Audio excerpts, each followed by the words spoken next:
Hello everyone. 66 BPSC के लिए हम लोग का जो 60 डेज का प्लान है उसी को हम आगे कंटिन्यू कर रहे हैं। ये ज्योग्राफी का ये पहला लेक्चर होगा और टॉपिक हमारा है universe and the solar system. ठीक है, तो देखिए जो हमारा प्लैनेट अर्थ है उसके बारे में आगे के चैप्टर्स में हम बहुत सारी चीज़ों को कवर करेंगे। बहुत सारे जो है फेनोमेना जो होते हैं अर्थ पे, ठीक है, या अर्थ के इंटीरियर के बारे में देखेंगे। कौन कौन से रॉक किस तरीके के हैं अर्थ में, ठीक है, कोर किस किस का बना होता है, जो है आपका जो है क्रस्ट मेंटल किस चीज़ का बना होता है। वॉल्केनिक इरप्शंस जब होते हैं तो मैग्मा लावा के फॉर्म में बाहर आता है, तो वो कौन से मटेरियल का बना होता है। ये सारी चीज़ें देखने से पहले हम स्टार्ट करेंगे यूनिवर्स से, उसके बाद हम जो है अर्थ तक आएंगे। ठीक है, तो देखिए यूनिवर्स जो है, इसको यूनिवर्स की स्टडी एक सिस्टमेटिक यूनिट के रूप में हम कर सकते हैं, क्योंकि यूनिवर्स में बहुत सारी, सिर्फ यूनिवर्स को नहीं पढ़ना, उसमें बहुत सारी चीज़ें हैं जो हमें पढ़नी है, बहुत सारी कॉस्मिक बॉडीज़ हैं जो हमें पढ़ना है। ठीक है ना, हम गैलेक्सी देखेंगे, हम सोलर सिस्टम देखेंगे, इवन अभी हम मल्टीवर्स के बारे में भी देखेंगे। यूनिवर्स नहीं बल्कि मल्टीवर्स का भी कॉन्सेप्ट है। ठीक है, तो पहले कुछ जो है एस्ट्रोनॉमर्स को हम देखेंगे, उसके बाद जो है आगे हम थियरीज को कवर करेंगे। ठीक है, तो ये इंपॉर्टेंट है, ऑप्शन में जो है एग्जाम में ऑप्शन में आते हैं ये सारी चीज़ें, तो आपको नाम याद रखना ज़रूरी है। तो देखिए पहले जो रोमन आपका इजिप्टियन रोमन स्कूल के एक एस्ट्रोनॉमर थे जिनका नाम है क्लाउडियस टॉलमी। क्या नाम है? Claudius Ptolemy. 140 एडी में इन्होंने ये बताया कि earth is the part of the system. ठीक है, earth is the part of the universe, और जो है अर्थ है वो यहाँ पे यूनिवर्स कर लीजिएगा। अर्थ जो है वो सारी चीज़ों को, जितनी भी बॉडीज हैं वो अर्थ को जो है क्या कर रही हैं, अर्थ के अराउंड जो है रिवॉल्व कर रही हैं, वो रोटेशन कर रही हैं, चक्कर लगा रही हैं। ठीक है, तो ये जो व्यू है इसको कहते हैं जियोसेंट्रिक व्यू। ठीक है, जियोसेंट्रिक व्यू मतलब क्या होता है? अर्थ was the part of the universe and all the celestial bodies were moving around it। सारे celestial body अर्थ के अराउंड मूव कर रही हैं। ठीक है, तो ये बहुत लंबे समय तक कॉन्सेप्ट में रहा, अर्थ को केंद्र बताया। ठीक है, और मेनली जो है यूरोप के जो एस्ट्रोनॉमर्स थे, जो क्लर्जीज थे, उन लोगों ने इस तरीके की बात की कि अर्थ जो है सब कुछ है, अर्थ ही सेंटर में है और अर्थ ही सब कुछ है। ठीक है, ये बहुत समय तक ये चीज़ हुआ। उसके बाद फिर एक बहुत बड़ा रिवोल्यूशन आता है, कॉन्सेप्ट में, व्यूज में चेंज होता है, और एक कॉपरनिकस आते हैं 1543 में, और वो कहते हैं कि हीलियोसेंट्रिक सब कुछ है, बल्कि जो जियोसेंट्रिक का कॉन्सेप्ट था उसको उन्होंने रिजेक्ट किया, और उन्होंने बताया कि जियोसेंट्रिक नहीं है, सब जो भी चीज़ें हैं वो हम हीलियोसेंट्रिक बेस पे है, यानी कि सन जो है केंद्र में है और बाकी चीज़ें उसको जो है उसकी परिक्रमा लगा रहे हैं। तो उन्होंने ये किसने कहा, हीलियोसेंट्रिक व्यू किसने दिया? ये कॉपरनिकस ने दिया 1543 में। ठीक है, नया जो एक चीज और होता है वो जो है विलियम हर्शल के आने से होता है, और विलियम हर्शल 1805 में कहते हैं कि solar system is the small part of the Galaxy. ठीक है, उन्होंने कहा कि सोलर सिस्टम ही नहीं है सब कुछ, सोलर सिस्टम का एक छोटा सा सोलर सिस्टम पार्ट है गैलेक्सी का। ठीक है, 1925 में एडविन हबल आते हैं और उन्होंने बताया कि, हबल कहते हैं कि universe has a diameter of 2.5 billion light years and it is composed of several galaxies. ठीक है, तो जैसे हमारी गैलेक्सीज है ना, हमारी कौन सी गैलेक्सी, क्या नाम है उसका? मंदाकिनी, है ना, मिल्की वे। तो हमारी गैलेक्सी की तरह बहुत सारी मिलियंस ऑफ गैलेक्सीज हैं जो यूनिवर्स में हैं, बहुत सारी गैलेक्सीज हैं, और ये 2.5 बिलियन लाइट ईयर्स का डायमीटर है यूनिवर्स का। तो ये यूनिवर्स की बात की गई। ठीक है, अभी मल्टीवर्स की भी बात होगी। ठीक है, अभी हम देखते हैं। देखिए ये जो है आपका कुछ थियरीज हैं। तो थियरी क्या है? बिग बैंग थियरी है। बिग बैंग थियरी को आपका जॉर्ज लेमेंथियर ने दिया। सेकेंड है स्टीडी स्टेट थियरी, जो Thomas Gold and Hermann Bondi ने दिया, और थर्ड है आपका पल्सेटिंग यूनिवर्स थियरी, जो है डॉक्टर एलन सुंट्स ने दिया। ठीक है, तो ये नाम याद रखिएगा। सबसे इंपॉर्टेंट जो है बिग बैंग थियरी है, सबसे एक्लेम, सबसे जो है एक्सेप्टेड थियरी है बिग बैंग, इसी को हम कवर करेंगे। ठीक है, बिग बैंग थियरी क्या है तो देखते हैं। देखिए बिग बैंग देखने से पहले आप ये देख लीजिए,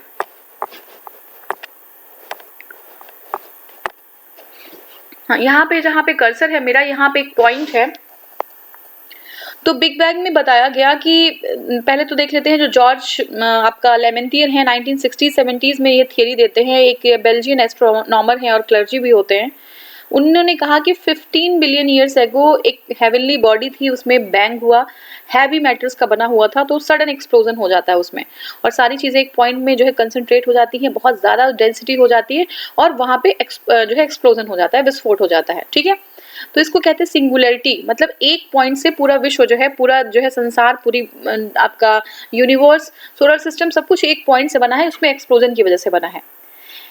मल्टीवर्स का कॉन्सेप्ट ये होता है जब सिंगुलरिटी को हम एक्सेप्ट नहीं करते, बल्कि हम एक पॉइंट को नहीं, हम कहते हैं बहुत सारे ऐसे पॉइंट है जहाँ पे बैंग हुआ और बहुत सारे यूनिवर्स बने, ठीक है। तो हम एक यूनिवर्स की बात ना करके हम मल्टीवर्स की बात करते हैं, ठीक है। तो इन्होंने कहा कि एक बड़ी हेवनली बॉडी थी, हेवी मैटर्स का था और सडन एक्सप्लोजन होता है जिसको बिग बैंग कहा जाता है, ठीक है। नॉर्मल मैटर्स बाहर आते हैं इससे एंड मेनली सेलेस्टियल बॉडीज जो है बनती हैं, और टाइम बाय टाइम ये जो है सेलेस्टियल जो बॉडीज होती हैं वो चीज़ों को एग्रीगेट करके क्या होता है, और अपने आप को उनकी बॉडी और मास में बढ़ोतरी होती है। देखिए साइज इंक्रीज हो जाती है, एक्यूमुलेशन ऑफ मैटर होता है, गैलेक्सीज बनती हैं, प्लैनेट हमें मिलता है, ठीक है। तो इस तरीके से ये है, ये आपका पूरा जो थ्योरी है, मतलब एक पॉइंट से पूरा होल यूनिवर्स का बनना, ये बिग बैंग थ्योरी है। 15 जो है बिलियन ईयर्स अगो हुआ था, 15 बिलियन ईयर्स अगो हुआ था, ठीक है।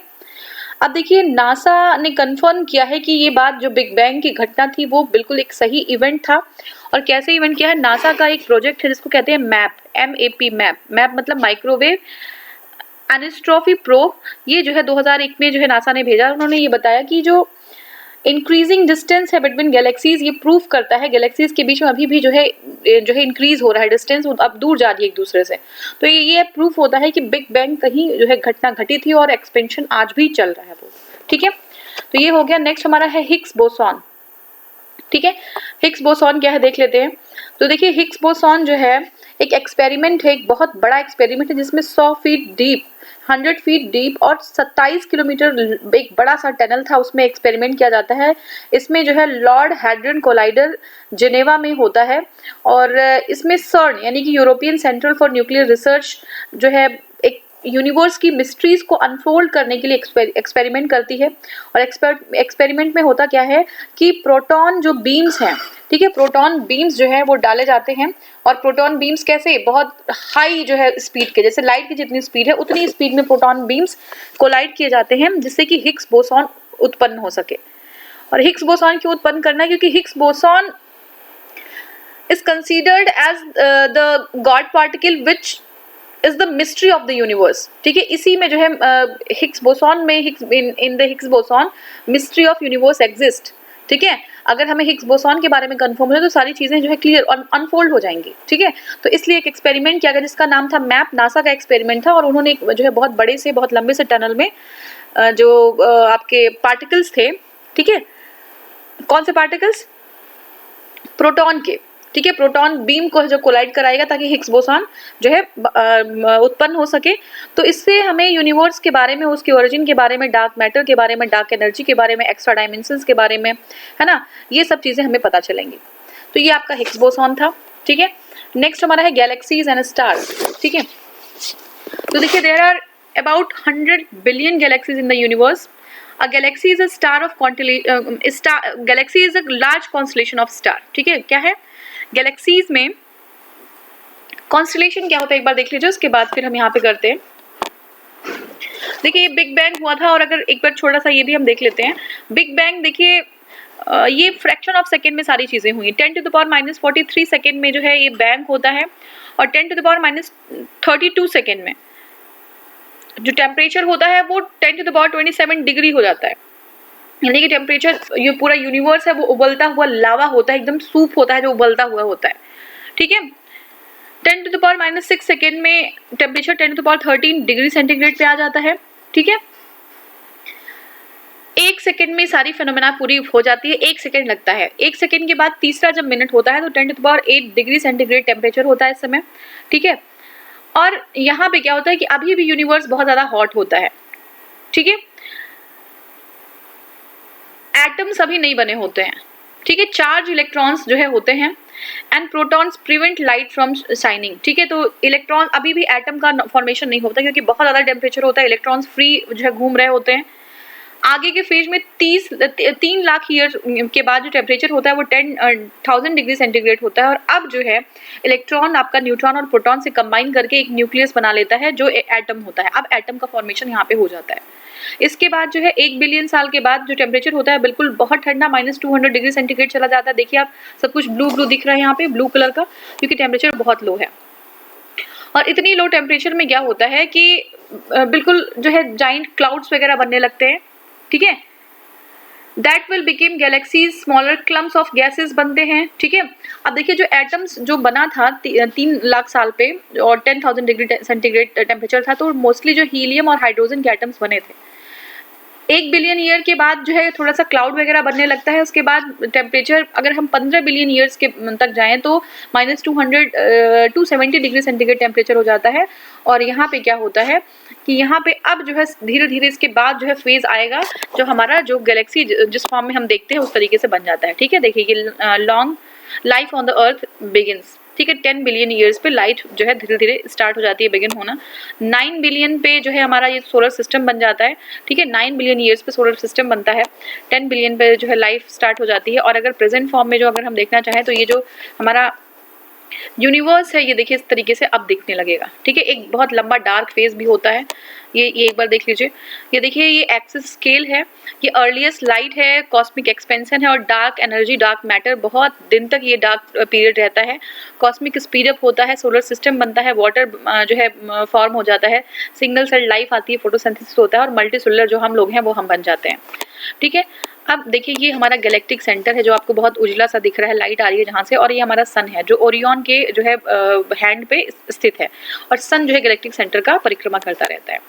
नेक्स्ट हमारा है ये कॉन्स्टेलेशन। ये जो है देखिए तारों का एक समूह है। तारे एक पर्टिकुलर जो है सेट ऑफ अरेंजमेंट में वो जो है फिक्स होते हैं, तो इन्हीं को हम कहते हैं कॉन्स्टेलेशन। जब एक पर्टिकुलर आकृति बनी रहती है किसी चीज़ की, तारे उसमें एम्बेडेड होते हैं, तो उसको हम कॉन्स्टेलेशन कहते हैं। जैसे देखिए यहाँ पे सैजिटेरियस है, लिब्रा है, तो देखिए ये तुल्य जैसा दिख रहा है।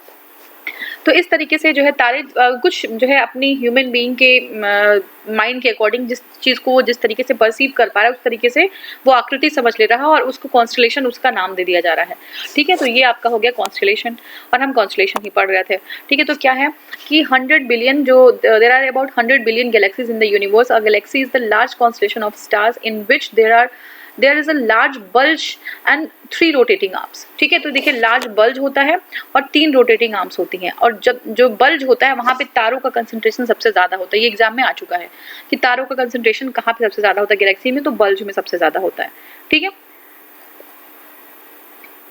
The bulge is the center of the galaxy where there is a highest concentration of stars. Every galaxy composed of the 100 billion stars. ठीक है। तो एक गैलेक्सी जो है वो 100 बिलियन स्टार्स होते हैं और एक यूनिवर्स में 100 बिलियन गैलेक्सीज होते हैं। तो टोटल कितने स्टार्स हो गए आप मुझे कमेंट सेक्शन में बता सकते हैं। Andromeda is the closest to our galaxy, ठीक है। एक जो एंड्रोमेडा है वो हमारी गैलेक्सी का क्या नाम है, मंदाकिनी या मिल्की वे। तो हमारी गैलेक्सी की क्लोजेस्ट जो गैलेक्सी है वो एंड्रोमेडा है और इसकी दूरी जो है 2.2 मिलियन ईयर्स है, लाइट ईयर्स, ठीक है। डायमीटर जो है इसका मंदाकिनी का हमारी गैलेक्सी का वो 10.5 लाइट ईयर्स है। सन जो है सेंटर में है और सन जो है गैलेक्टिक सेंटर को कंप्लीट करने में, उसकी परिक्रमा लगाने में 200 मिलियन ईयर्स लगाता है, ठीक है। देखिए प्रोक्सिमा सेंचुरी जो है वो एक नियरेस्ट स्टार है सन का और ये 4.3 लाइट ईयर्स लगता है सन को। 4.3 लाइट ईयर्स है टू द सन, ठीक है। प्रोक्सिमा सेंचुरी जो है वो सन से 4.3 लाइट ईयर की दूरी पे है। लाइट ईयर क्या होता है आप मुझे बता सकते हैं, साइंस में मैंने ऑलरेडी कवर किया हुआ है, ठीक है। अब देखिए ये सब हमने देख लिया। अब हम देखते हैं कि जो स्टार्स हैं 100 बिलियन गैलेक्सीज हैं और एक गैलेक्सी में 100 बिलियन स्टार्स हैं, तो एक्चुअली ये लाइफ कैसी होती है स्टार की। स्टार जो है जैसे देखो एक ह्यूमन बीइंग होता है उसका भी लाइफ होता है, ठीक है ना। बच्चा होता है, बड़ा होता है, ठीक है। उसके बाद फिर जो है एक स्टेज आता है कि बूढ़े होने के बाद उसकी डेथ हो जाती है, ठीक है। तो ऐसे ही लाइफ का भी स्टेज होता है। तो देखिए पहली बात तो क्या होता है कि लाइट जो है आपका कोई स्टार होता है उसमें रिएक्शन स्टार्ट हो जाता है जिसको कहते हैं न्यूक्लियर फ्यूजन रिएक्शन। और होता क्या है कि जो गैलेक्सी है बहुत तेज रोटेट करती होती है। इस रोटेशन की वजह से जो सेंटर पार्ट है, ठीक है, जो सेंटर है यहाँ पे जो हैवी मटेरियल्स हैं वो सेंटर में इकट्ठे हो जाते हैं और जो लाइटर हैं वो बाहर चले जाते हैं।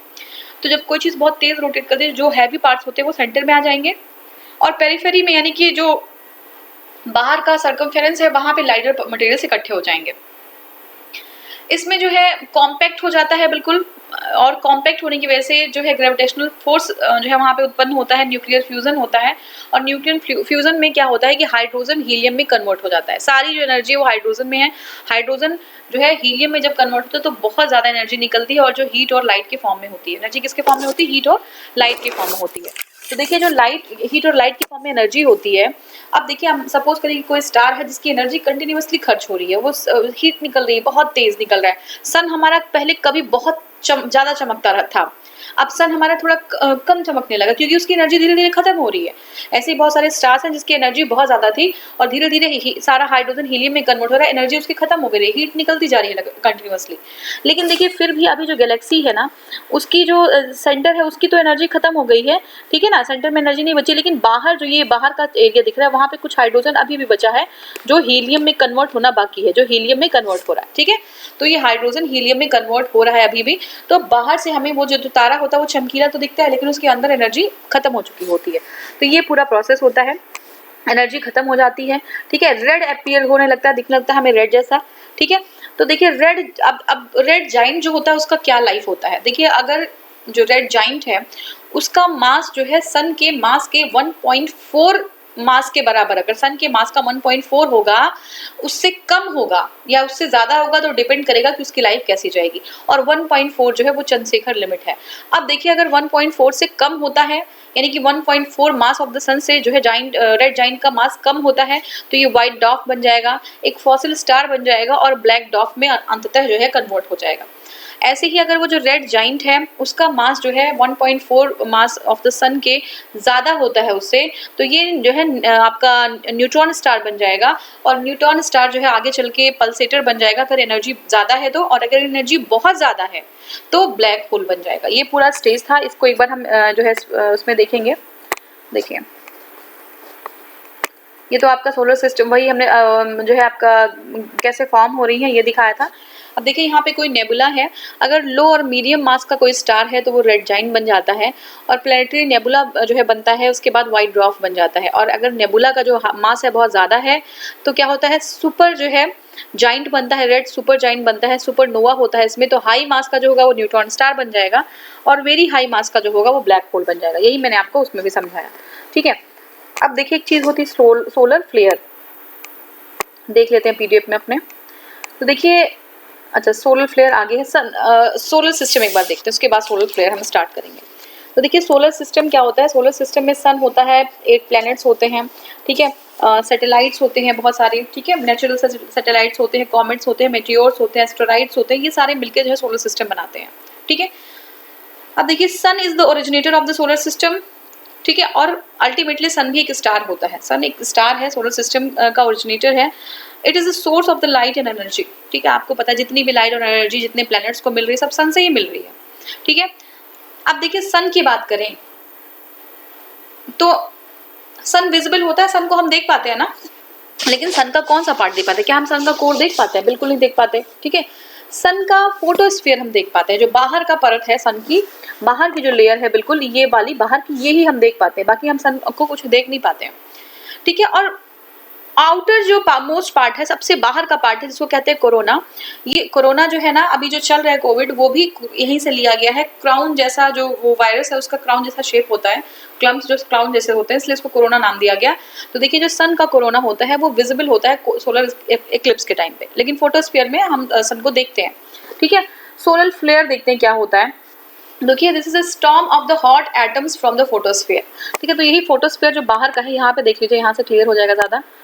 तो ये जो है ये फोटोस्फीयर है, जो चमकीला वाला पार्ट है फोटोस्फीयर है, और यहीं से फोटोस्फीयर से ये फोटोस्फीयर है, यहाँ से जो है सोलर जो है आपका सोलर फ्लेयर्स निकल रही हैं।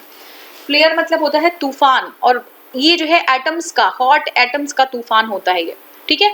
तो देखिए ये जो एटम्स का तूफान होता है अपना ग्रेविटेशनल जो पुल जो फोर्स है वो छोड़ के बाहर निकल जाती हैं, और जब ये अर्थ के एटमॉस्फेयर में एंटर करते हैं तो अर्थ डस्ट पार्टिकल्स और एयर के साथ जो है क्या करते हैं, वो कोलाइड कंबाइन कर जाते हैं, और एक बहुत सुंदर फेनोमेना होता है जिसको कहते हैं अरोरा और बोरियोलिस नॉर्दर्न पोल में, और अरोरा ऑस्ट्रियोलिस साउदर्न पोल में। याद रखिएगा इसको, अगर आप मैच एक बार जो है उसको करके देख लीजिएगा, गूगल करके देख लीजिएगा, अरोरा बोरियोलिस और ऑस्ट्रियोलिस, बहुत ही सुंदर फेनोमेना है। मैं एक बार आपको अगर चाहिए तो मैं दिखा भी सकती हूँ उसको, ठीक है। तो अरोरा बोरियोलिस और अरोरा ऑस्ट्रियोलिस होता है, ठीक है। अब देखिए आप इसको एक बार कर लीजिएगा, देख लीजिएगा, ठीक है, क्योंकि बहुत ज्यादा जो है बताना है। और अब यहाँ पे नेक्स्ट जो हमारा होता है, देखिए अब तो मैंने बताया सोलर फ्लेयर। अब देखिए यहाँ पे ब्लैक स्पॉट भी होता है, सन का जो है ब्लैक स्पॉट, सोलर फ्लेयर आपने देख लिया था, ठीक है, ये फ्लेयर्स होते हैं, अरोरा बोरियोलिस ऑस्ट्रेलिस है। अब देखिए सन स्पॉट होता है कोई चीज़, अब देखिए कहाँ होता है सन स्पॉट, क्या होता है कि जहाँ से देखिए ये आपका स्टार्ट हुआ था, है ना, सोलर फ्लेयर आपका फोटोस्फीयर से निकला था, तो ये यहाँ पे एनर्जी जो है कम हो जाती है, ये मैग्नेटिक एनर्जी बाहर निकल जाती है और ये जो है एरिया पर जो है डार्क हो जाता है, काला रंग का हो जाता है, ठीक है। तो ये जो है लो, अब एग्जाम में आ गया कि ये जो है डार्क जो काला रंग का है ये हाई जो है टेम्परेचर शो करता है, लो टेम्परेचर, तो इसका टेम्परेचर लो होता है, 1500 डिग्री सेंटीग्रेड टेम्परेचर होता है, जहाँ पे टेम्परेचर 6000-7000 डिग्री सेंटीग्रेड है। अगर सिर्फ 1500 डिग्री सेंटीग्रेड टेम्परेचर है तो इसका मतलब कम है टेम्परेचर, है ना। तो यही जो है ये 11 साल पे इसकी साइकिल रिपीट होती रहती है सोलर आपका स्पॉट की, ठीक है। तो ये आपका सोलर स्पॉट है। नेक्स्ट हमारा है, ये सोलर स्पॉट हो गया। अब देखिए नेक्स्ट हमारा है, हाँ सोलर स्पॉट हो गया। अब देखिए सोलर स्पॉट जो होता है स्ट्रॉन्ग मैग्नेटिक आपका रेडिएशन होता है और ये जो है हमारे वायरलेस कम्युनिकेशन जो हमारा है उसको हैम्पर कर देता है। अर्थ पे जो हमने वायरलेस कम्युनिकेशन सेटअप किया होता है, ये सोलर फ्लेयर्स उसको डिस्टर्ब कर देते हैं, सोलर जो मैग्नेटिक जो रेडिएशंस होते हैं, ठीक है। सन स्पॉट मैंने बता दिया। जो आदित्य मिशन है, ठीक है, आदित्य मिशन है जो, वो जो है आपका वही कोरोना जो सन का जो बाहर का लेयर होता है कोरोना, ठीक है, उसके बारे में उसको स्टडी करने के लिए है आदित्य मिशन। आउटर जो है सन का आउटर पार्ट है, सोलर जो है क्रोनोग्राफ एक इंस्ट्रूमेंट होता है, सोलर क्रोनोग्राफ एक इंस्ट्रूमेंट होता है, उसी से जो है सन का जो है आउटर स्फीयर जो होता है वो उसको स्टडी करने के लिए ये जो है भेजा गया था, ठीक है। किसने भेजा था? ये नासा ने, ठीक है। तो ये हो गया आपका। अब देखिए नेक्स्ट हम पढ़ेंगे प्लैनेट्स, ठीक है। प्लैनेट्स के बारे में देखते हैं। देखिए प्लैनेट्स जो होती हैं, there are celestial bodies originating from the sun are revolving around it, ठीक है। तो बहुत सारे celestial bodies होते हैं, बहुत सारे planets, कितने planets होते हैं? 8 planet, पहले 9 हुआ करता था, प्लूटो को हमने 2006 में जो है निकाल दिया गया है। अभी हमारे पास 8 planets हैं और ये जो है सन के अराउंड रिवॉल्व करते रहते हैं। इनकी अपनी कोई लाइट नहीं होती है, ये सन से लाइट लेते हैं, ठीक है। ये वेस्ट टू ईस्ट रिवॉल्व करते हैं, सारे वेस्ट टू ईस्ट जो है परिक्रमा करते हैं, लेकिन वीनस और यूरेनस एक्सेप्शन है, ये ईस्ट टू वेस्ट चलता है, ठीक है। बिगेस्ट प्लैनेट अगर देखें तो जुपिटर होता है, यहाँ पे हम आके देख लेते हैं। हाँ ठीक है, तो देखिए जो बिगेस्ट प्लैनेट है आपका वो जुपिटर है, ठीक है। ये देखिए बिगेस्ट प्लैनेट आपका जुपिटर, सबसे बड़ा इसमें कौन सा? जुपिटर ही दिख रहा है, ठीक है। तो बिगेस्ट प्लैनेट आपका जुपिटर हो गया। उसके बाद स्मॉलेस्ट है आपका मरकरी। मरकरी, वीनस, अर्थ और मार्स जो है वो टेरेस्ट्रियल प्लैनेट होता है, क्योंकि वो अर्थ की तरह होता है, उसको टेरेस्ट्रियल प्लैनेट कहते हैं। जुपिटर, सैटर्न, यूरेनस और नेपच्यून जो होता है वो इसको जोवियन प्लैनेट कहते हैं, क्योंकि ये जो है सिमिलर होते हैं जुपिटर के, ठीक है। अब देखिए, अब एक बार इसमें देख लीजिए, ये जो है टेरेस्ट्रियल प्लैनेट है तीनों, ठीक है। यहाँ पे नीचे वाला नहीं दिख रहा है मरकरी आपको, तो ये टेरेस्ट्रियल प्लैनेट है, मरकरी, वीनस, अर्थ और अर्थ, ठीक है।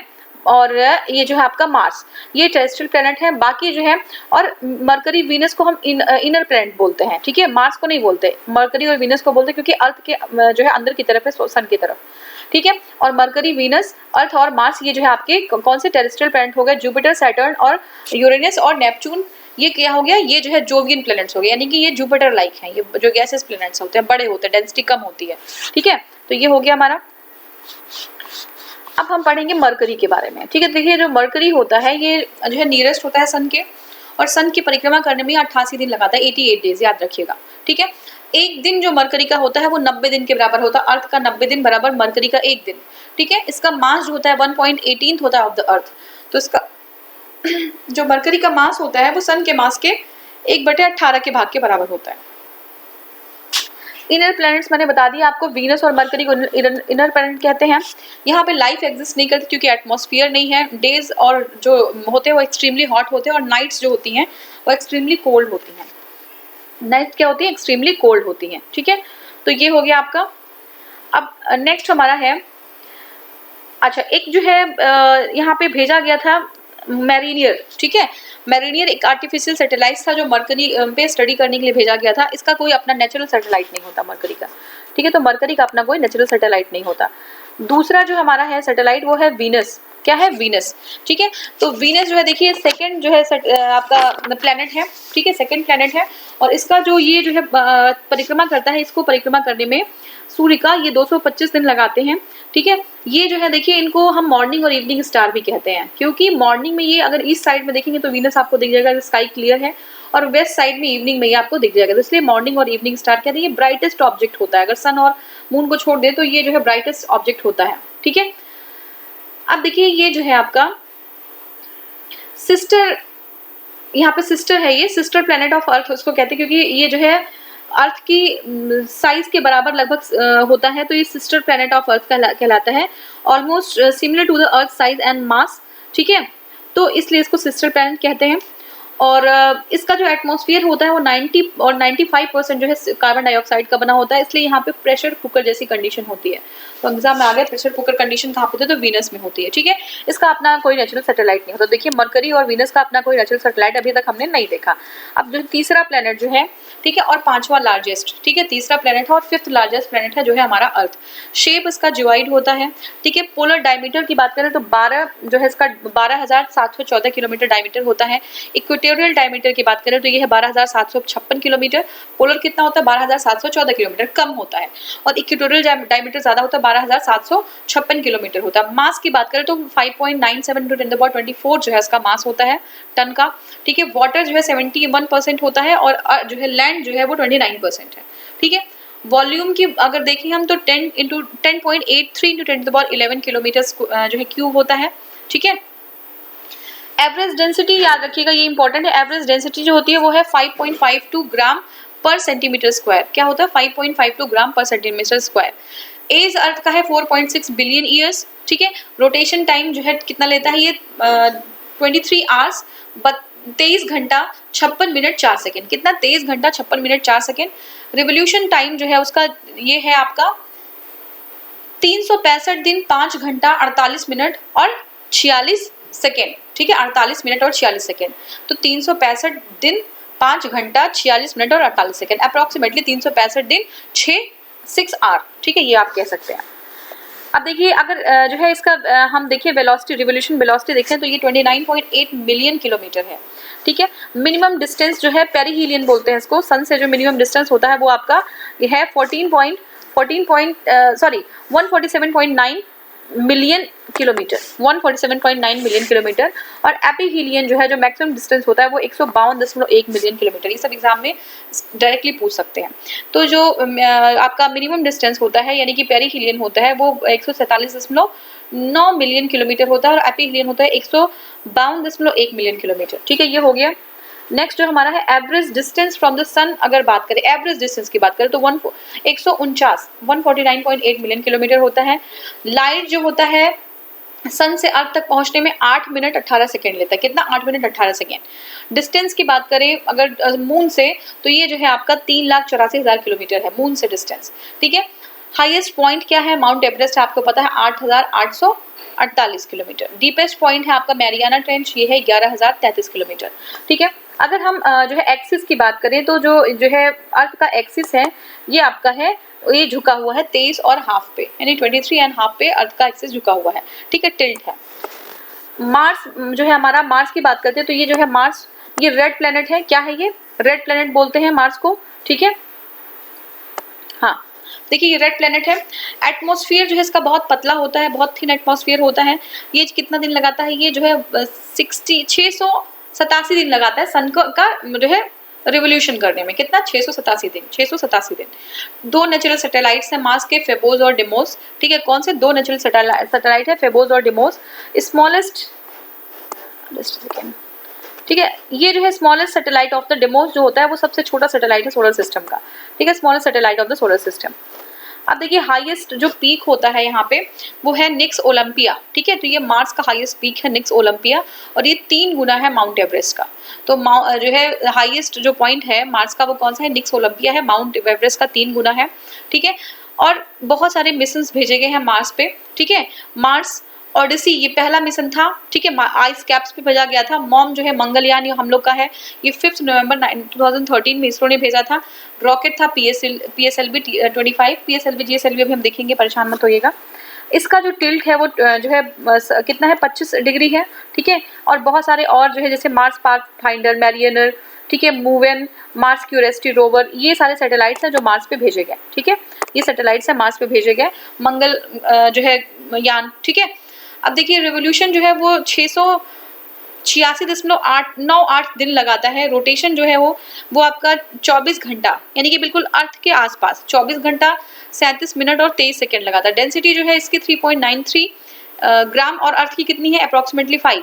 ठीक है, तो यहाँ की डेंसिटी 3.93 ग्राम क्यूब है पर क्यूबिक मीटर। और इसके बाद ग्रेविटेशनल जो फोर्स होता है 0.38 ऑफ द अर्थ। ठीक है, तो हमारे ग्रेविटेशनल फोर्स का अर्थ के 0.38% जो है जो भाग है वो मार्स का होता है। अब देखिए जो सरफेस टेम्परेचर होता है वो 87 डिग्री टू -5 डिग्री होता है। ठीक है, एटमॉस्फेयर इसका बना होता है कार्बन डाइऑक्साइड, नाइट्रोजन और आर्गन से। किसका? कार्बन डाइऑक्साइड, नाइट्रोजन और आर्गन से जो है एटमॉस्फेयर बना होता है। तो ये हो गया आपका।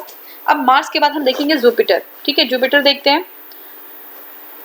तो देखिए, हाँ देखिए जुपिटर जो है वो लार्जेस्ट होता है, सबसे बड़ा प्लेनेट होता है। 11.9 ईयर्स लगता है सन का रिवोल्यूशन करने में। और ये इसके 67 नेचुरल सैटेलाइट्स कितने होते हैं? 67। गैनीमेड जो है वो लार्जेस्ट सैटेलाइट है, इवन सोलर सिस्टम का लार्जेस्ट सैटेलाइट है। और है आयो, यूरोपा और कैल्स्टो। तो ये सारे जो सैटेलाइट्स हैं वो है जुपिटर के। एक बार फिर से देख लीजिए। जो गैनीमेड होता है वो लार्जेस्ट सैटेलाइट है। सॉरी, गैनीमेड आपका लार्जेस्ट सैटेलाइट है। और आयो, यूरोपा, कैल्स्ट्रो है ना, एल्मिथा, ये जो है जुपिटर के सैटेलाइट्स हैं। और एटमॉस्फेयर होता है हाइड्रोजन, हीलियम, मीथेन और अमोनिया का बना हुआ। ठीक है, किसका? हाइड्रोजन, हीलियम, मीथेन और अमोनिया का। अब देखिए यहाँ पे जो है ये क्वालिटी रखता है बोथ प्लैनेट और स्टार का। ये प्लैनेट जैसा भी है और स्टार जैसी भी इसकी क्वालिटी होती है। ये जो है इनका अपना रेडियो एनर्जी होता है। ठीक है, रेड स्पॉट जो है यहाँ पे है complex storm in the atmosphere. अभी अगर जुपिटर में रेड स्पॉट जो होते हैं वो क्या इंडिकेट करते हैं? तो ये बहुत कॉम्प्लेक्स स्टॉर्म इंडिकेट करते हैं। ठीक है ना। दूसरा है known as the miniature of the solar system. ठीक है, तो सोलर सिस्टम का मिनिएचर भी कहते हैं इसको। तो एग्जाम में आगे किसको सोलर सिस्टम का मिनिएचर कहते हैं? तो ये आपका जुपिटर ही है। सैटर्न की बात करें, देखिए सेकंड लार्जेस्ट प्लैनेट है जुपिटर के बाद, ये दूसरा लार्जेस्ट प्लैनेट है। ठीक है, सैटर्न। 62 इसके नेचुरल सैटेलाइट्स होते हैं। फुली जो है डेवलप्ड रिंग्स होते हैं इसमें। 7 स्मॉल जो है आपके रिंग्स होते हैं इसमें। ठीक है, 7 रिंग्स होते हैं आपका। Known as the gaseous globe galaxy like planet. ठीक है, तो गैसियस ग्लोब गैलेक्सी इसी को कहते हैं। येलो हमें दिखता है ये। एटमॉस्फेयर हाइड्रोजन, हीलियम, मीथेन और जो है अमोनिया होता है। टाइटन जो है इसका लार्जेस्ट जो आपका सैटेलाइट्स है। ठीक है, टाइटन जो है मर्क्यूरी के साइज का होता है। ठीक है, तो टाइटन इसका लार्जेस्ट सैटेलाइट है। और टाइटन खुद एक जो है प्लैनेट के साइज का होता है, मर्क्यूरी के साइज का होता है। ठीक है, ऑरेंज आपका जो टाइटन होता है उसका कलर अगर देखें तो मार्स के जैसा कुछ ऑरेंज कलर का टाइटन दिखता है। ठीक है, मीमांसा और टेथिस, डियोन, रिया और ये सारे जो है ये जो है फोर्ब्स। ठीक है, तो ये जो है सैटर्न के जो है सैटेलाइट्स हैं। ठीक है, फोर्ब जो होता है वो रिवॉल्व करता है दूसरे डायरेक्शन में, यानी कि ईस्ट टू वेस्ट रिवॉल्व करता है। ठीक है, जो सैटर्न है आपका वेस्ट टू ईस्ट करता है, लेकिन फोर्ब जो इसका सैटेलाइट है वो ईस्ट टू वेस्ट रिवॉल्व करता है। ये जो है एक यूनिक चीज़ है, तो याद रखिएगा फोर्ब्स के बारे में। ठीक है, अब नेक्स्ट हमारा जो है वो है यूरेनस। ठीक है, तो यूरेनस की डिस्कवरी जो हुई थी वो 1781 में हुई थी। विलियम हर्सल ने जो है डिस्कवर किया था। ये जो है 7th आपका प्लैनेट है और 3rd लार्जेस्ट है। ठीक है, जुपिटर और उसके बाद सैटर्न और फिर यूरेनस लार्ज जो है साइज के अकॉर्डिंग। 84 ईयर्स लगता है इसको जो है रिवोल्यूशन करने में। और इसको लेइंग प्लैनेट भी कहते हैं, इसको लेटा हुआ प्लैनेट भी कहते हैं। Highest inclination of the axis, इसका एक्सिस हमारे अर्थ की एक्सिस कितनी है? 23.5 है। मार्स की कितनी है? 25 है। लेकिन यूरेनस की बहुत ज़्यादा एक्सिस होती है, इसलिए वो लेटा हुआ दिखता है प्लैनेट। ठीक है, ये वेस्ट टू ईस्ट जो है रिवॉल्व करता है। एटमॉस्फेयर बहुत ही थिक होता है इसका। ये जुपिटर और सैटर्न की तरह एटमॉस्फेयर होता है, बहुत ही ज़्यादा थिक होता है। हाइड्रोजन, हीलियम और मीथेन जो है इसमें होता है। मीथेन, अमोनिया भी है। ठीक है, ये जो है आपका ये ब्लूइश जो है ग्रीन कलर का होता है क्योंकि मीथेन का प्रेजेंस होता है। तो एग्जाम में डायरेक्टली पूछ लेगा कि मीथेन के प्रेजेंस की वजह से ब्लूइश ग्रीन कलर का कौन सा प्लैनेट होता है। ठीक है, तो आपका यही जो है यूरेनस है। ठीक है, मीथेन वहाँ पे भी होता है, मार्स में भी, लेकिन इनका कलर जो है ब्लू होता है क्योंकि यहाँ पे मीथेन ज़्यादा अमाउंट में है। 5 इसकी रिंग्स होती हैं। सैटर्न की 7 रिंग्स यहाँ पे 5 है। और रिंग्स का नाम है अल्फा, बीटा, गामा, डेल्टा और इप्सिलॉन। ठीक है, अल्फा, बीटा, गामा, डेल्टा और एप्सिलॉन। तो पूछ लेगा किसका जो है एप्सिलॉन किसके रिंग का नाम है, तो याद आपको बता दीजिएगा ये यूरेनस के है। ठीक है, ये जो है रोमन गॉड ऑफ द सी। ठीक है, जो रोमन गॉड सी के गॉड है, समुद्र के देवता, उन्हीं के नाम पे जो है अच्छा ये नेपच्यून है आपका। ठीक है, नेपच्यून को जो है रोमन गॉड ऑफ द सी कहते हैं। ठीक है, नेपच्यून को रोमन गॉड ऑफ द सी कहते हैं। 8 प्लैनेट है ये। 165 ईयर्स लगता है सन की परिक्रमा करने में। एटमॉस्फेयर बहुत ही ज्यादा डेंस है इसका भी। हीलियम, हाइड्रोजन, मीथेन और अमोनिया इसमें भी है। अपीयर्स लाइट ब्लू, ये लाइट ब्लू दिखता है। 13 सैटेलाइट्स हैं इसके। और ट्रिटन और मैरिड, ठीक है, ट्रिटन और मैरिड जो है ये इसके सैटेलाइट्स हैं। 2 इंपॉर्टेंट सैटेलाइट है, याद रखिएगा। ट्रिटन और मैरिड किसका है? प्लूटो जो है, देखिए प्लूटो को डॉर्फ प्लैनेट कहा गया है। प्लूटो को क्या कहा गया है? Dwarf planet. ठीक है, तो इंटरनेशनल यूनियन जो एस्ट्रोनॉमिकल यूनियन है, ठीक है, उन्होंने जो है प्लूटो को 2006 में जो है एक मीटिंग हुई थी और इसमें जो है इनको डार्क प्लैनेट कहा गया और ये जो है इसको विथड्रॉ कर लिया स्टेटस जो है प्लैनेट का। ठीक है, लगभग 2500 साइंटिस्ट का समिट था ये, उन्होंने पार्टिसिपेट किया था। 75 कंट्रीज थी और उन्होंने कहा कि इस अब कुछ जो है बताया कि इस प्लैनेट बनने के लिए कुछ क्राइटेरिया होना चाहिए। अगर कोई क्राइटेरिया, कोई ऑब्जेक्ट, कोई सेलेस्टियल बॉडी अगर नहीं पूरा करता है तो वो जो है प्लैनेट नहीं हो पाएगा। ठीक है, तो देखिए ये क्या होता है कि इसकी सॉलिड बॉडी होनी चाहिए। कोई प्लैनेट हो तो उसकी सॉलिड बॉडी लार्ज एनफ होना चाहिए कि उसका अपना ग्रेविटेट कर सके अपने आप को। स्फेरिकल होना चाहिए। रिवॉल्व्स अराउंड जो है रिवॉल्व्स अराउंड द सन के अराउंड रिवॉल्व होना चाहिए। ऑर्बिट जो है should not interfere with is neighbouring orbit. जैसे मान लीजिए ये सन है और अगर ये जो है आपका नेपच्यून है, ठीक है, तो ये इसका ऑर्बिट ये है और मान लीजिए प्लूटो यहीं पे है, तो इस ऑर्बिट को ये काटता ना हो। ठीक है, ये बात कह रहे हैं। ठीक है, अब देखिए चेरॉन, एरिस, ये सारे जो है डॉर्फ प्लैनेट हैं। ठीक है, सीरस, चेरॉन, जो है एरिस, ये जो है डॉर्फ प्लैनेट है। ठीक है, या डॉर्फ प्लैनेट को प्लूटोन भी बोलते हैं। न्यू हॉरिजॉन जो है नासा का, ये प्लूटो पे भेजा गया था। ये जो है इनका जो है मिशन था। ठीक है, तो ये है आपका। सैटेलाइट्स के बारे में देख लेते हैं। सैटेलाइट्स क्या होते हैं? देखिए मरकरी और वीनस, इनके जो है कोई सैटेलाइट नहीं है। मरकरी और वीनस के कोई सैटेलाइट नहीं। सबसे ज़्यादा सैटेलाइट जो है जुपिटर के हैं। अर्थ का सिर्फ एक सैटेलाइट जिसको कहते हैं मून। मून के बारे में पढ़ें तो एवरेज डिस्टेंस अगर अर्थ से देखें तो 3,84,365 किलोमीटर है। मैक्सिमम जो है अपूजी यानी कि अर्थ से मून की मैक्सिमम जो डिस्टेंस है वो है 4,06,600 किलोमीटर। सॉरी, हाँ ठीक है, और मिनिमम जो डिस्टेंस है वो है, नहीं इसमें कुछ गलत लग रहा है मुझे, एक सेकंड में इसको चेक कर लेती हूँ।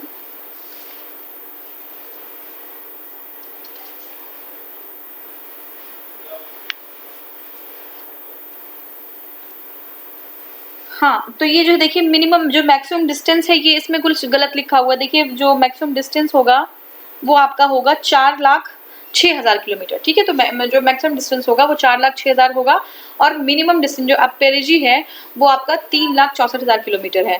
ठीक है, ऑर्बिटल प्लेन जो होता है, ऑर्बिट टाइम जो होता है अर्थ का, वो जो है 27 दिन 7 घंटे 43 मिनट और 11.47 सेकेंड होता है। ठीक है, तो ये आपका ऑर्बिटल टाइम होता है अराउंड द अर्थ को परिक्रमा, क्योंकि वो अर्थ का सैटेलाइट है तो अर्थ की परिक्रमा करता है। तो ये जो है अर्थ की परिक्रमा लगभग 27 दिन 7 घंटे 43 मिनट 11.47 सेकेंड होता है। रोटेशनल टाइम अगर देखें तो ये जो है 27 दिन 7 घंटे 43 मिनट और 11.4 सेकेंड लगते हैं। एटमॉस्फेयर का यहाँ पे एब्सेंट होता है। डेंसिटी इसकी 3.34 होती है और अगर मास की बात करें तो ये जो है 1:81.30, यानी कि अगर जो है मून का मास 1 है तो अर्थ का मास 81 अराउंड 81 है। ठीक है, हिडन जो पार्ट होता है वो 41% हिडन होता है। हाईएस्ट पॉइंट अगर हम देखें तो ये माउंट लिबनिस जो इसका हाईएस्ट पॉइंट होता है, ये साउथ पोल है, मून के साउथ पोल पे है। ठीक है, तो ये हमने देखा। अब देखिए सुपर मून क्या होता है। मिनिमम डिस्टेंस जब होता है अर्थ का पेरिजी के टाइम पे फुल मून पे, तो ये जो है 14% लार्ज हमें दिखता है। इसको हम सुपर मून की घटना कहते हैं। ये 30% ब्राइटर दिखता है और ये अब नेक्स्ट जो है 2033 में हमें दिखेगा सुपर मून। ठीक है, ब्लू मून की और लास्ट कब दिखा था ये मुझे कमेंट सेक्शन में बता सकते हैं आप। ठीक है, लास्ट हमारा है ब्लू मून। ये जो है 2 फुल मून। ठीक है, if 2 full moon in the month, अगर ब्लू मून क्या होता है, अगर 2 फुल मून मंथ में होते हैं। ठीक है, सेकेंड जो फुल मून होता है वो ब्लू मून कहते हैं उसको हम। ठीक है, अब एक ब्लू मून ईयर भी होता है। अगर जो है एक जो है बार में 2 या 2 से एक साल में 2 या 2 से अधिक जो है हमें ये देखने को मिलता है ब्लू मून, तो इसको हम ब्लू मून ईयर कहते हैं। ब्लड मून क्या होता है? 4 लूनर इक्लिप्स इन, अगर एक ही रो में एक साथ 4 लूनर इक्लिप्स आते हैं, ठीक है ना, तो ये जो है रेड शैडो कास्ट करते हैं। ठीक है, तो इस फेनोमेना को जो है हम ब्लड मून कहते हैं। ठीक है, अब जो कुछ चीजें हैं और हमें कंप्लीट करना है, कवर करना है, इसको हम देख लें।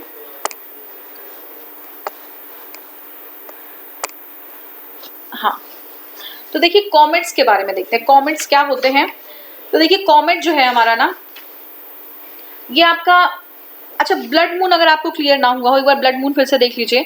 देखिए ब्लड मून क्या है, 4 लूनर इक्लिप्स जो है अगर आते हैं एक ही रो में आते हैं, that are called blood moon, ठीक है।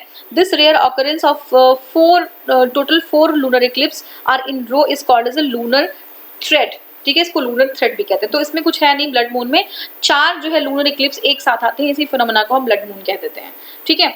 अब जो है आर्टिफिशियल सैटेलाइट्स हमने देख लिया था, ठीक है। अभी हम देखते हैं आर्टिफिशियल सैटेलाइट्स। देखिए जो सैटेलाइट जो है, एक तो नेचुरल सैटेलाइट होते हैं, बहुत सारे प्लैनेट्स होते हैं जिनके अपने नेचुरल, सबसे ज्यादा नेचुरल सैटेलाइट्स किसका, जुपिटर का है, ठीक है। अर्थ के पास एक जिसको मून कहते हैं। ऐसे ही बहुत सारे सैटेलाइट्स होते हैं जो हम अपनी व्यवस्था के लिए भेजते हैं, अपनी मैनेजमेंट के लिए भेजते हैं, चाहे वो कम्युनिकेशन हो या कुछ और। अभी हम इसको डिस्कस करेंगे। तो पहले हम एक बार जो है आपका ये कॉमेट देख लेते हैं, ठीक है। तो कॉमेट्स क्या होता है कि ये जो है आपका डस्ट और आइस और गैसेस के बने हुए बॉडीज होते हैं। देखिए डस्ट, आइस और गैस, मतलब comets are primarily made up of 3 things, dust, ice and gas. As a result comets are not very dense and tend to burn up in our atmosphere, हमारे atmosphere में आते ही ये burn हो जाते हैं, ठीक है। अब देखिए which comes from the colder to darker areas away from the sun, ये सन से दूर जो है कोल्डर से डार्कर एरिया में आते हैं। They go around the sun in the large irregular orbits which move in their orbits and they came very close to the sun. जब वो जैसे जैसे सन के पास आने लगते हैं ना, अब ये यहाँ पे अच्छा इसमें है नहीं, तो जैसे मान लीजिए ये देख लीजिए, ये नहीं है, ठीक है। तो ये जब सन के पास आने लगते हैं, तो जब सन के पास आते हैं तो होता क्या है कि यहाँ ये इसमें है, देखिए। तो ये जो है इनका जो टेल है, इसको टेल बोलते हैं, ये आइसी जो है आइस का बना हुआ टेल होता है, ये पीछे की तरफ मूव हो जाता है और ये चमकने लगता है। ऐसे तो दिखता नहीं है अंधेरे में, लेकिन जब सन के पास आता है तो उजाले में जो है इसका टेल चमकने लगता है और सन से दूर पीछे की तरफ मुड़ जाता है। तो मेनली जो कॉमेट्स होते हैं वो क्या होते हैं, वो आइस, डस्ट और गैस के बने होते हैं, ठीक है। ये कॉमेट हो गया आपका।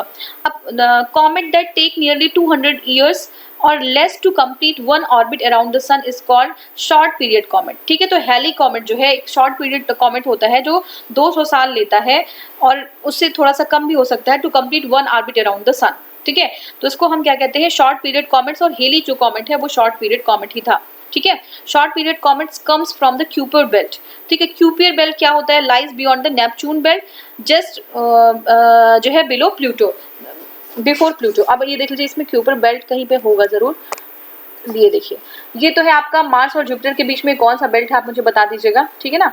ये एस्टेरॉइड्स है, कौन सा बेल्ट है ये, क्या है, ठीक है, ये कौन सी कॉस्मिक बॉडी है।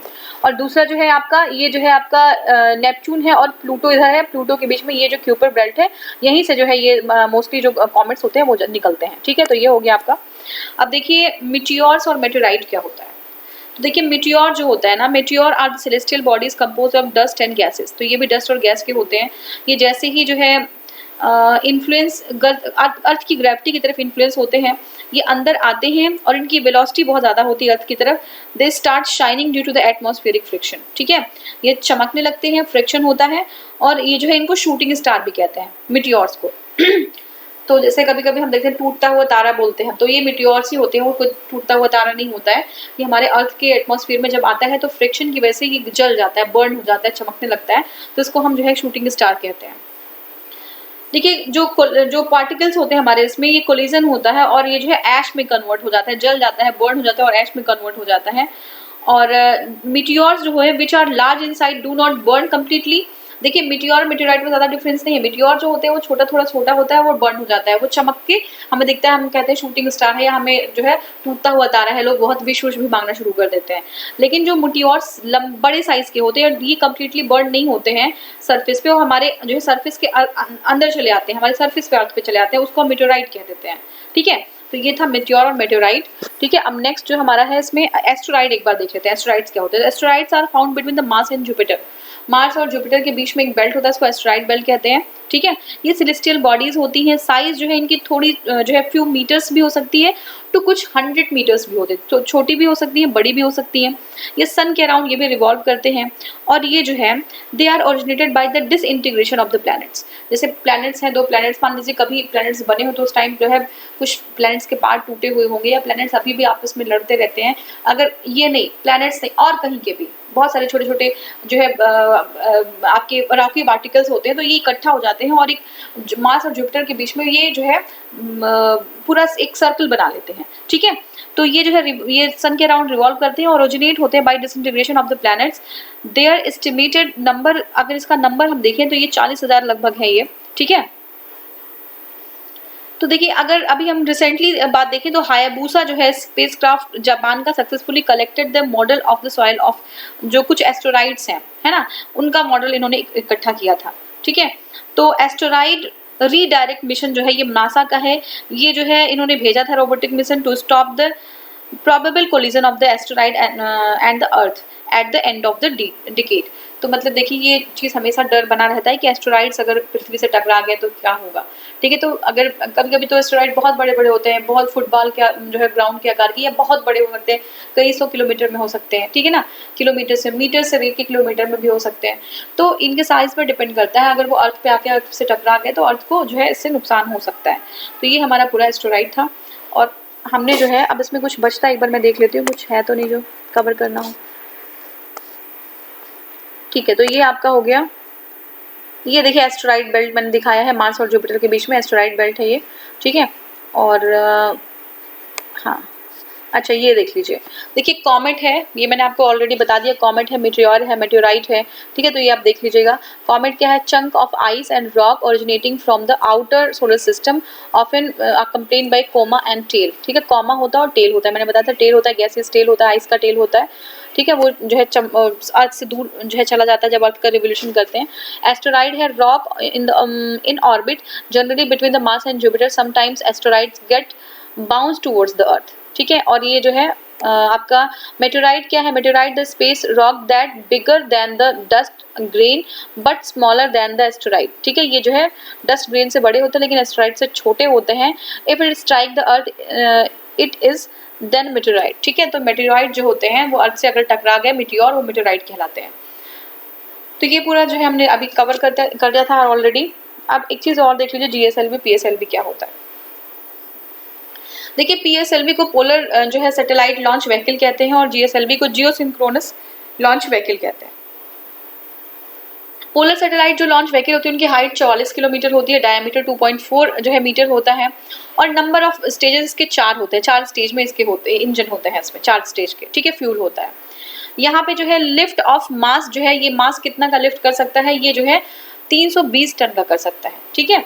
और फर्स्ट जो फ्लाइट थे सितंबर 1993 में हुआ था पीएसएलवी का। जीएसएलवी की बात करें तो उसकी जो है हाइट होती है वो 49.13 मीटर होती है, डायमीटर 2.8 मीटर का होता है, नंबर ऑफ स्टेजेस होते हैं वो 3 होते हैं। यहाँ पे बीएसएलवी में 4 थे, जीएसएलवी में 3 होते हैं। लिफ्ट ऑफ जो मास होता है ये जो है आपका 414.75 टन के बराबर होता है और ये पहली फ्लाइट इसकी जो है ये 2001 में हुई थी, ठीक है, जियो सिंक्रोनस की। अब देखिए पीएसएलवी डिलीवर करता है अर्थ ऑब्जर्वेशन और the remote sensing satellites up to 1750 kg of payload to sun synchronous polar orbit of 600 to 900 kilometre, ठीक है, एल्टीट्यूड। तो ये जो है आपका ये earth satellite, earth observation satellite या रिमोट सेंसिंग सैटेलाइट्स को ये जो है क्या करते हैं, ये जो है प्लेस कर देते हैं सन सिंक्रोनस पोलर ऑर्बिट में, ठीक है। ये क्या जीएसएलवी क्या करते हैं, डिलीवर्स द कम्युनिकेशन सैटेलाइट। ये कौन सा सैटेलाइट, अर्थ ऑब्जर्वेशन और रिमोट सेंसिंग। लेकिन जीएसएलवी जो होते हैं वो कम्युनिकेशन सैटेलाइट, ठीक है, ये जो है हाईली इलिप्टिकल होते हैं, ये जियो सिंक्रोनस ऑर्बिट में ट्रांसफर करते हैं। Remote sensing satellites orbit the earth from the pole to pole, ठीक है। जो रिमोट सेंसिंग सैटेलाइट्स होते हैं वो पोल से जो है अर्थ को ऑर्बिट करते रहते हैं। और ये जो इसमें जियो सिंक्रोनस में क्या होता है कि जो ये satellites in these orbits appear to remain permanently fixed in same position in the sky. एक वो तो पोल टू पोल मूव करते रहते हैं और ये एक जगह पे ऐसे ही स्थिर रहते हैं। PSLV is 4-stage launch vehicle and first and third stage using solid rockets, rocket motors, and the third and fourth stage, second and fourth stage using liquid rocket engine, ठीक है। तो ये होता है, ये 3 स्टेज का होता है। इसमें फर्स्ट स्टेज जो है सॉलिड होता है रॉकेट मोटर और सेकेंड स्टेज जो होता है लिक्विड फ्यूल होता है, थर्ड स्टेज जो होता है ये आपका यूजिंग क्रायोजेनिक इंजन, तीसरा जो है स्टेज क्रायोजेनिक इंजन होता है इसमें, ठीक है। तो ये हमारा पीएसएलवी और जीएसएलवी था, ठीक है। बाकी हमने सोलर फ्लेयर देख ही लिया। अब अच्छा ये जो है आपका, इसको स्वाथ बोलते हैं, ठीक है, ये जो एरिया है, जैसे मान लीजिए कोई सैटेलाइट है, ठीक है, सैटेलाइट जो है किसी अर्थ पे कितना जो है दूरी कवर करता है, कितना दूर कवर करता है, तो ये इसका स्वाथ बोलते हैं इसको। ठीक है, ये आपका क्या हो गया, ये जो है मैंने बताया था, ये डार्क स्पॉट्स होते हैं, 11 ईयर्स की साइकिल होती है, ये आपका सोलर फ्लेयर है। ठीक है, तो ये हमने कंप्लीट कर लिया लेक्चर। आपको लेक्चर कैसा लग रहा है आप मुझे कमेंट सेक्शन में बता सकते हैं। अगर बहुत अच्छा रिस्पांस नहीं आया है पहला जो लेक्चर था, अगर नहीं होता है तो इसमें काफ़ी मेहनत लगती है। ठीक है, जो है बैठ के बनाना पड़ता है, नोट्स वगैरह प्रिपेयर करना पड़ता है। तो अगर जो है आपके लिए फ्रूटफुल ना हो तो फिर मैं बनाने का कोई मतलब नहीं है, तो मैं इसको स्टॉप कर दूंगी। आप मुझे कमेंट सेक्शन में बता सकते हैं। ठीक है, थैंक यू सो मच।